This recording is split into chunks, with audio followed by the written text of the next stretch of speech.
Bom dia, boa tarde, boa noite, seja muito bem-vindo ao meu canal de relatos. E hoje o tema, né, da nossa coletânea, depois de tanto tempo, né, gente, eu demoro a vir, mas é que eu tô juntando os relatos, entendeu? Mas aí eu pensei que vocês ficam muitos dias sem relatos, então eu tiver um relato eu já trago. Se for de um, de dois, de três, vou tentar postar direto, porque eu vi que eu fico muito tempo longe de vocês. Meus 45 seguidores, muito obrigada.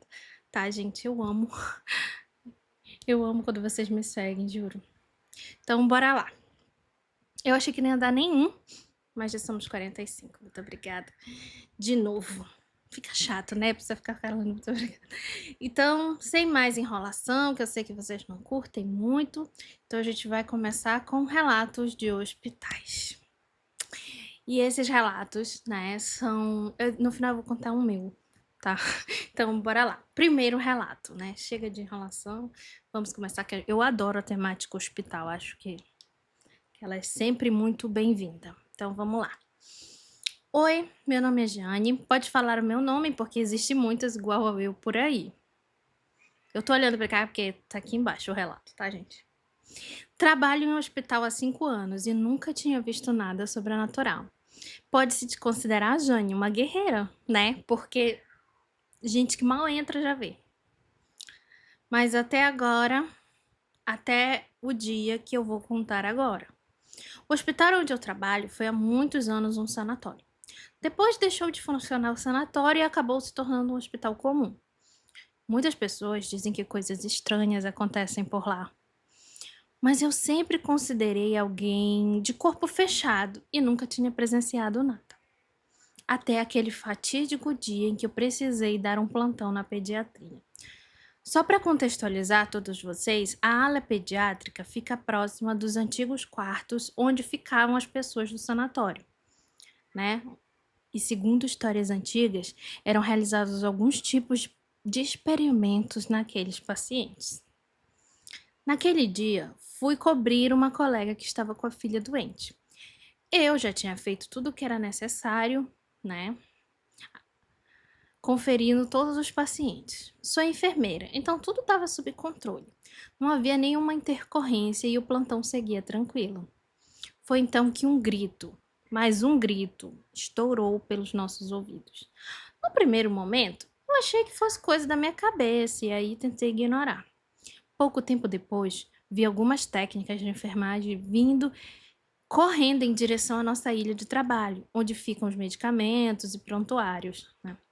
E elas pareciam bem assustadas. Foi aí que eu perguntei: vocês ouviram isso? E uma delas disse: chefe, o grito veio do último quarto do corredor, mas não tem ninguém lá. Gente, acho que eu tinha desmaiado aqui, essa técnica aqui foi corajosa. Aquilo meio que me deixou confusa. Eu estava no quarto ao lado, eu estava no quarto ao lado e tinha ouvido também. Os gritos continuaram.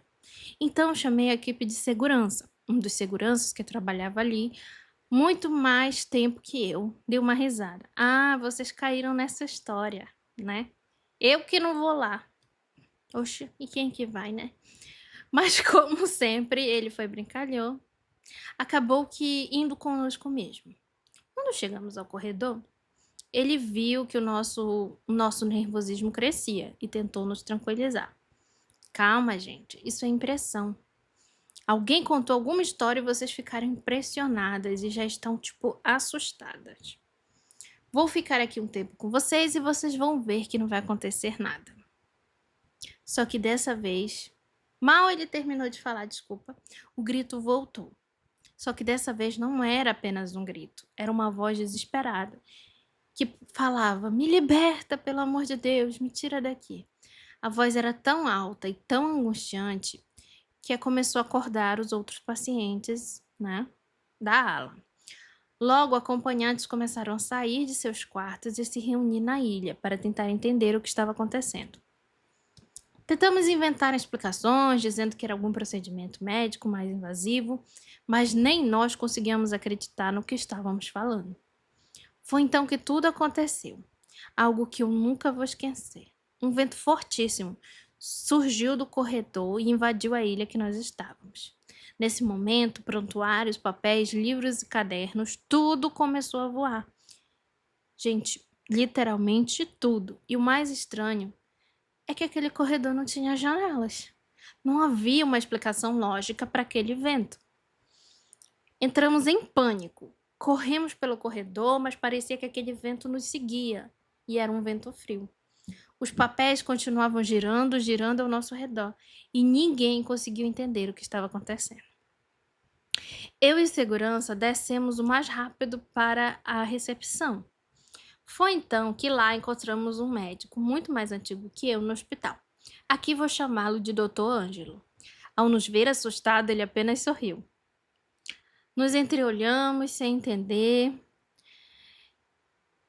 Só uma contextualização, o Dr. Ângelo era espírita e já conhecia as histórias que haviam, havia muitos anos. Segundo ele, toda vez que aquele espírito aparecera, era durante seus plantões. Então ele subiu conosco até a pediatria. Os gritos continuavam, o vento, aquela bagunça. Quando chegamos ao corredor, o médico olhou para o vazio e começou a conversar com alguém que não conseguíamos ver. Foi então que ele disse: "Oi, meu irmão. Quanto tempo?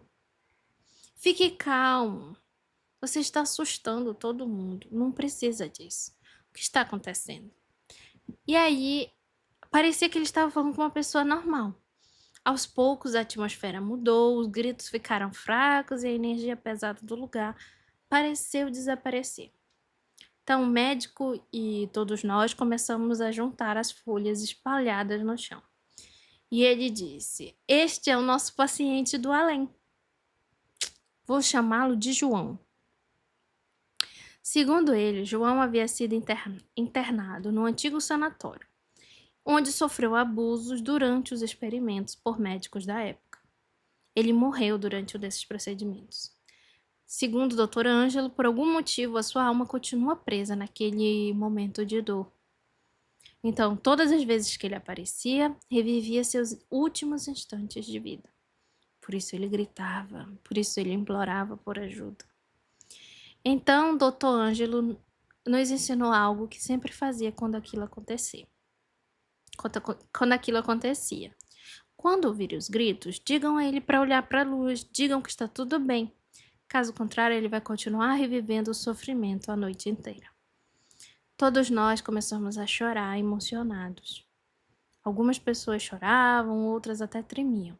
Então, em um gesto de paz, demos as mãos e fizemos uma oração por João, pedindo que ele encontrasse paz e seguisse seu caminho. Depois daquele dia, algo incrível aconteceu. Nunca mais ouvimos os gritos do João, mas aquele não foi o único caso estranho. Existem outros relatos. Na verdade, ele é considerado um dos lugares mais assustadores da minha cidade. Uma cidade que eu não prefiro não revelar. Inclusive, existe uma história de uma mulher misteriosa que sempre aparece quando uma criança está prestes a morrer. Se quiserem, posso contar essa história em outra oportunidade. Obrigado por ouvirem meu relato. Espero que tenham gostado. Um beijo e muita força para você que está começando esse canal. Muito obrigada, Jane. Nossa, seu relato foi... Eu acredito, tá? Só que assim, eu sempre tenho uma dúvida muito grande quando falo assim desses espíritos que conseguem manipular a matéria. Se eles realmente estão há pouco tempo, né? Porque a maioria deles, quando consegue movimentar algo, eles já estão há centenas de anos aqui presos. Então, provavelmente esse hospital foi um sanatório, no mínimo há 100 anos atrás, né? Então, que triste. Mas que bom que vocês oraram por ele, né? E talvez a forma da oração ali fez uma proteção para vocês. Não necessariamente ele tenha feito a passagem, olha, tá aqui a mão aqui. Mas ali fez uma proteção espiritual para vocês não o verem mais. Mas eu espero que ele tenha feito a passagem. Enquanto eu tava lendo, eu pensei nessas duas coisas, sabe?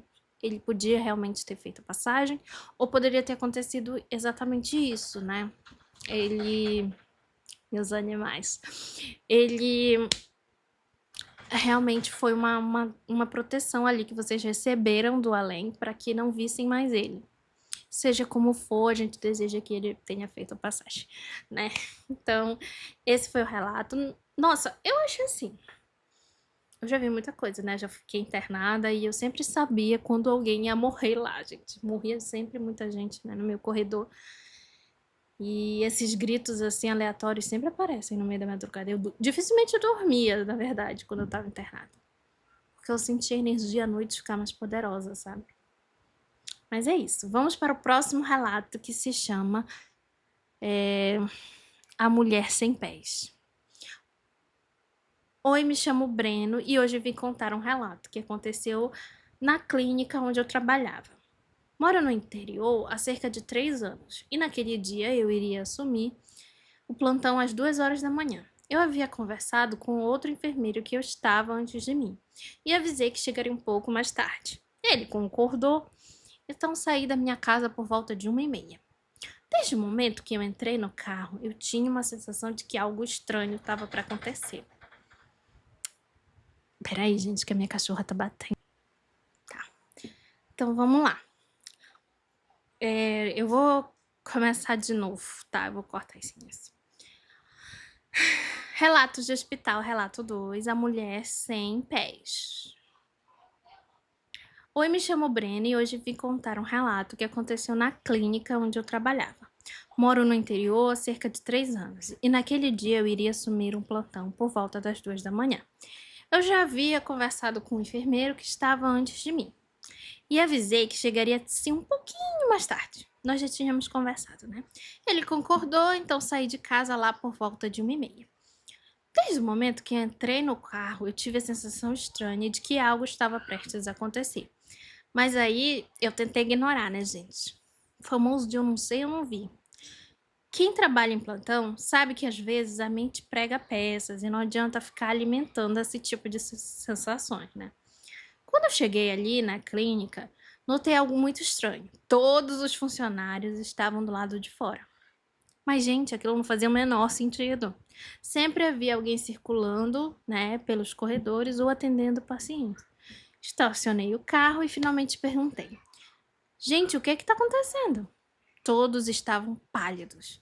Uma enfermeira muito amiga minha disse que havia até me indicado para esse trabalho e foi a primeira a falar. Breno, você não vai acreditar. Tem um senhor lá dentro dizendo que vem uma mulher. Ela fica chamando ele, dizendo que tá na hora dele ir com ela. E ele diz que não quer ir, mas ela insiste. E tem mais. Ela fez uma pausa. Você sabe que o ar-condicionado tá quebrado, né? Mas aquela ala tá tão fria que nem mesmo nossos casacos aguentam. Aquilo me deu um arrepio. E antes que eu respondesse, outra funcionária completou. E 2 de nós já vimos essa mulher. Aí eu, como assim viram? Aí elas responderam, o estranho é que ela não tem pernas. Nesse momento, minha colega Hannah resolveu contar o que estava acontecendo. Eu fui buscar a medicação, quando voltei, ela estava atrás de mim. E ninguém entra naquela área sem autorização. Ela olhou para mim e disse, diz para ele que tá na hora dele vir comigo. Agora. E simplesmente desapareceu. Seu Breno, antes de eu pudesse processar o que a Hannah tinha dito, seu José já se pôs a falar. Responsável pela limpeza disse assim, seu Breno, eu estava limpando o corredor quando eu vi a moça passando. Só que ela estava deixando o rastro de terra no chão. Eu fiquei irritado porque ela estava sujando tudo e eu tinha acabado de limpar. Ele respirou fundo antes de continuar. Aí eu disse assim, moça, por favor, para de pisar no corredor. Só que quando eu olhei, ela não tinha pés. Quem era que estava pisando no corredor então?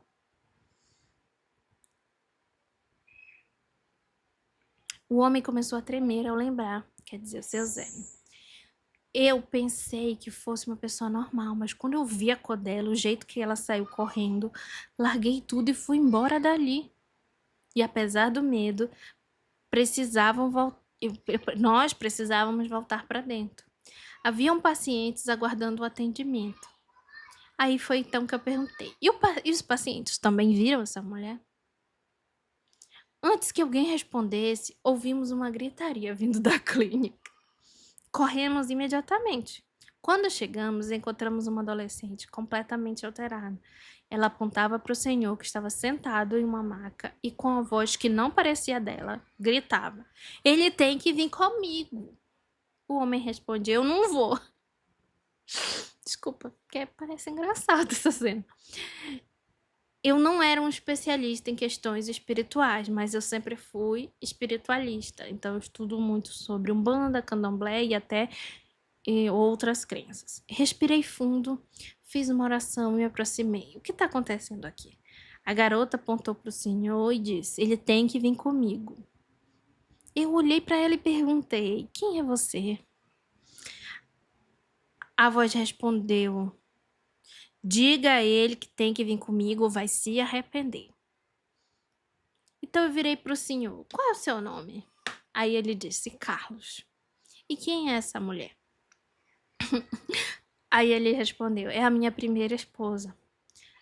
Então o silêncio tomou conta de toda a sala de medicação. "Primeira esposa?" perguntei. "Sim," ele disse. "Eu casei quando tinha 15 anos e ela 16.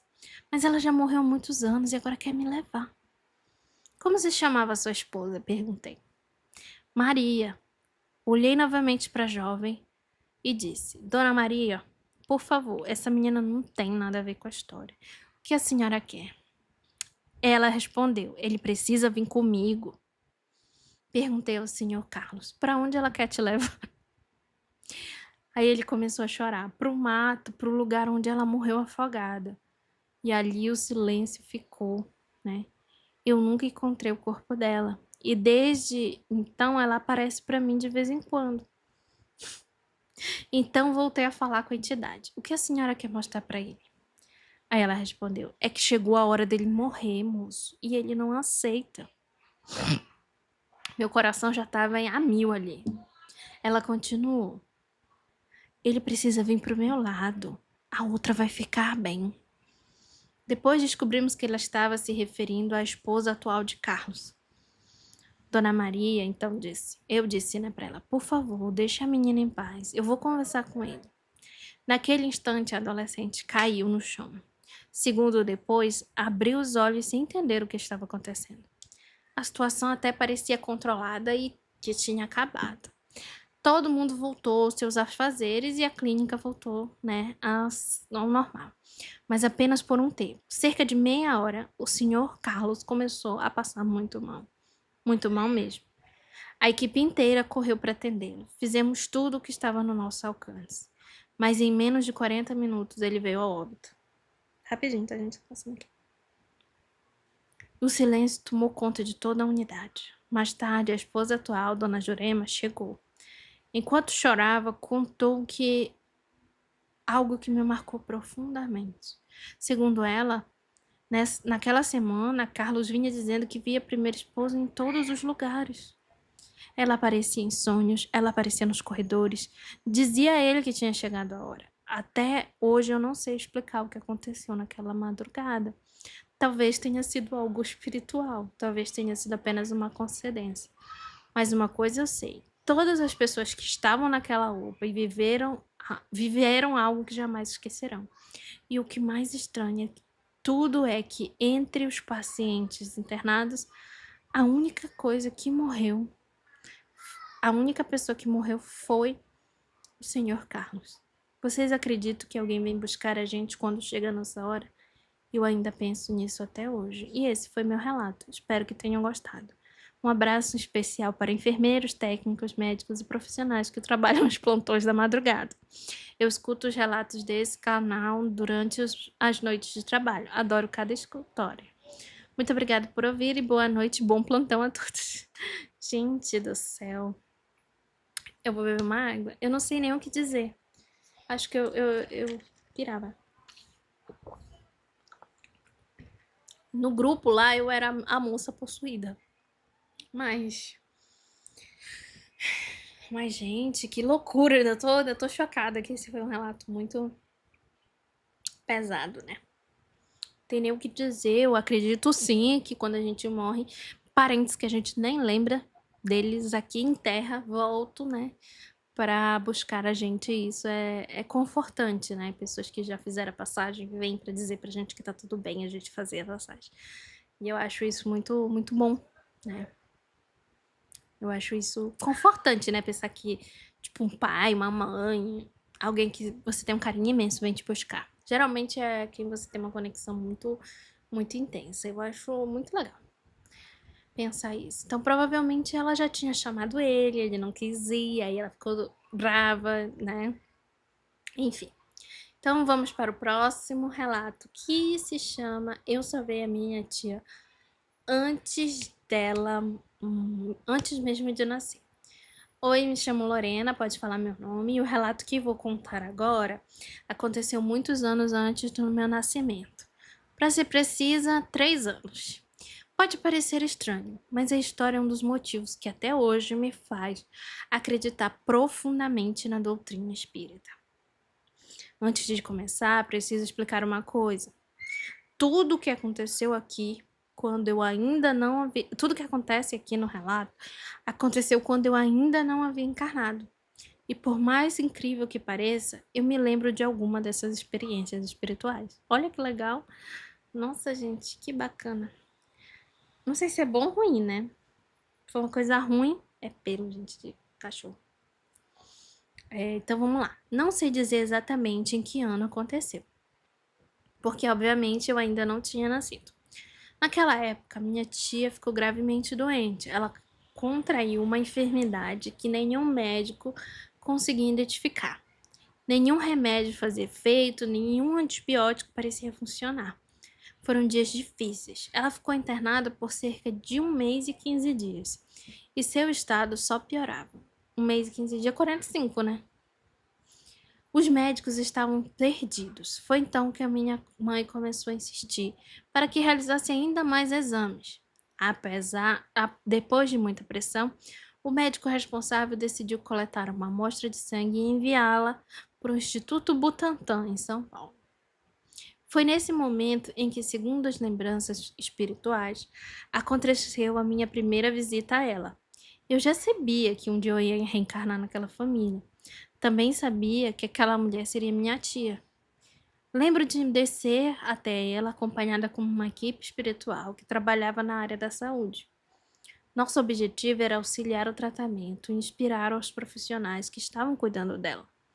Minha tia estava bastante debilitada, parecia cansada de lutar. Em alguns momentos, dava a impressão de que ela queria desistir. Mas a sua missão ali na Terra não havia terminado. Os espíritos que me acompanhavam faziam orações ao redor dela, enviando força e amparo. Foi então que meu mentor espiritual se aproximou de mim e disse: Essa será sua tia, fulana. Não me lembro o nome dele, apenas certeza de que senti naquele momento. Enquanto isso, o médico responsável pelo caso já estava em total desespero. Ele não conseguia entender o que estava acontecendo. Na minha lembrança, nós acompanhamos ele durante a noite.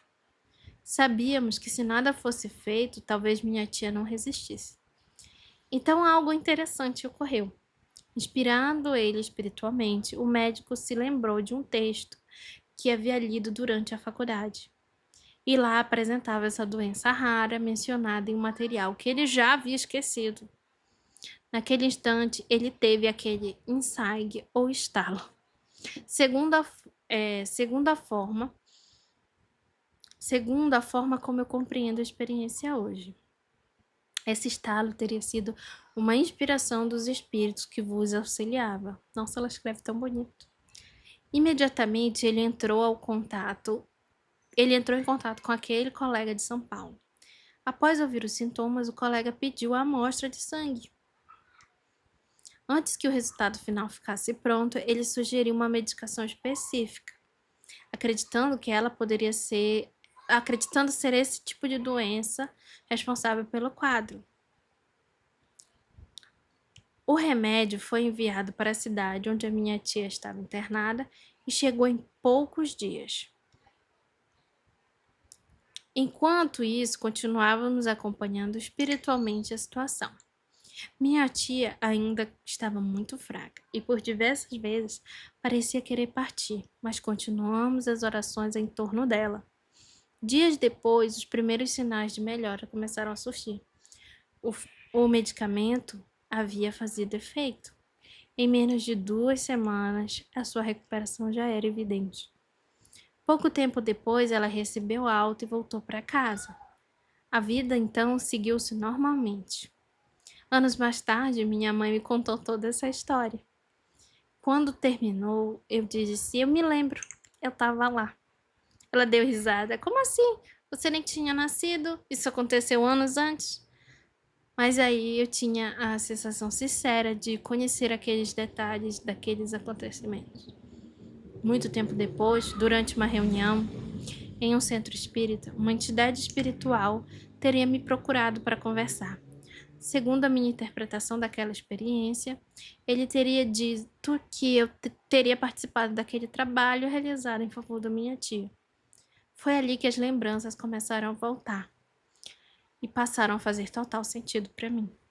Desde então, eu sempre acreditei que existe muito mais entre o céu e a terra do que podemos enxergar. Se essas lembranças são realmente experiências espirituais, sonhos, símbolos ou algo da minha mente que construiu ao longo dos anos, não posso afirmar com certeza. Mas uma coisa eu sei: sempre senti uma ligação muito especial com essa tia, como se a conhecesse muito antes do meu nascimento. E talvez por isso essa história seja tão importante para mim. Obrigado por ouvirem meu relato. Espero que tenham gostado. Gente, que bonitinho, né? Ela foi no hospital salvar a tia dela. Muito obrigado pelo relato. Eu acho que foi um relato bastante profundo. E a gente sabe que a gente vem nas famílias em que a gente já esteve antes. Então, provavelmente você já tinha nascido naquela família e gostava muito dessa pessoa, né? Mas que bonitinho, gente. Foi um relato mais de espiritualidade, né, do que de sobrenatural, mas assim, não deixa de ser. Eu amei. Então vamos lá para o próximo e último relato, né, dessa pequena coletânea de meia hora. Vamos lá. O lobisomem na UPA. Meu Deus, o que aconteceu, meu Deus?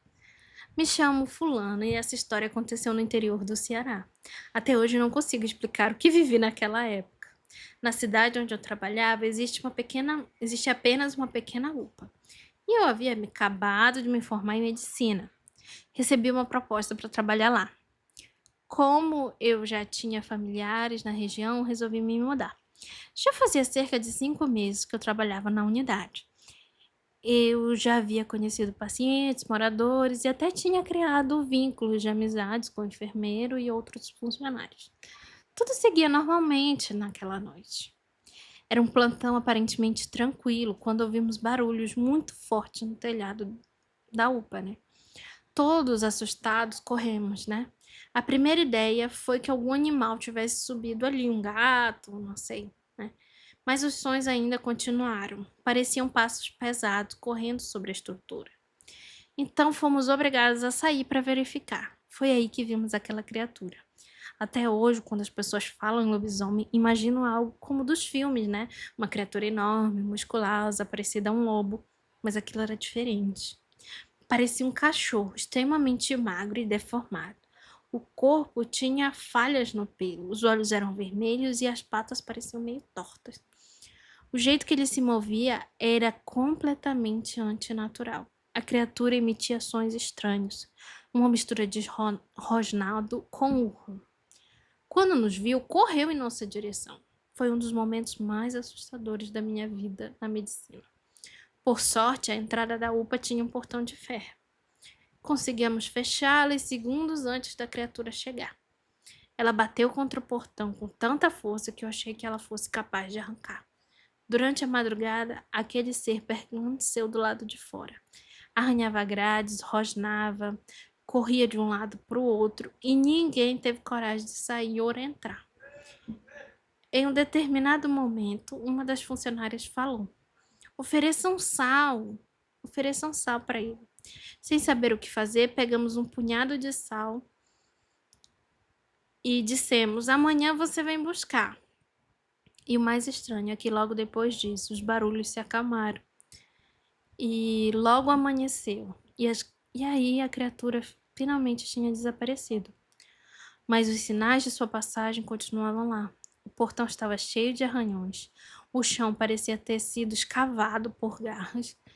Parecia impossível que um animal só tivesse causado aquilo tudo. Achamos que tudo terminaria ali, né? Mais uma noite estranha. Mas estávamos enganados. Na noite seguinte, uma mulher chegou na UPA. Na manhã seguinte, uma mulher chegou na UPA, trazendo o marido para o atendimento. Ele estava bastante ferido. Então, enquanto examinávamos o homem, algo me chamou a atenção. Os machucados deles eram extremamente parecidos com os sinais que tínhamos visto na noite anterior. Havia um corte profundo em seus braços, como se tivesse ferido ao passar por alguma cerca. Também havia perfurações e escoriações, compatíveis com a queda de uma grande altura. Aquilo deixou-nos desconfortáveis. Claro que ninguém falou nada. Atendemos o paciente e normalmente. Mas a coincidência era difícil de ignorar. E no final ele perguntou se a gente tinha sal. Então entregamos o sal de ontem. E aí ele confirmou a nossa teoria. Depois daquele dia, o homem simplesmente desapareceu. Ninguém mais ouviu. Meses depois, sua esposa voltou à UPA. Ela estava grávida. E durante o pré-natal, tudo é relativamente normal. Mas quando a criança nasceu, algo aconteceu que deixou todos nós impressionados. O bebê tinha uma quantidade de pelo incomum no corpo. Não era apenas uma penugem fina, como de recém-nascidos apresentam. Penugem. Os pelos finos, né? Os pelos eram grossos e escuros, mais do que habitual.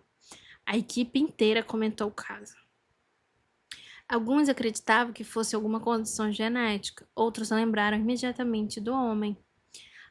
A mãe dizia que o marido havia afirmado, antes de sumir, que aquela criança não sobreviveria. Mas ela sobreviveu e crescia normalmente, pelo menos no início.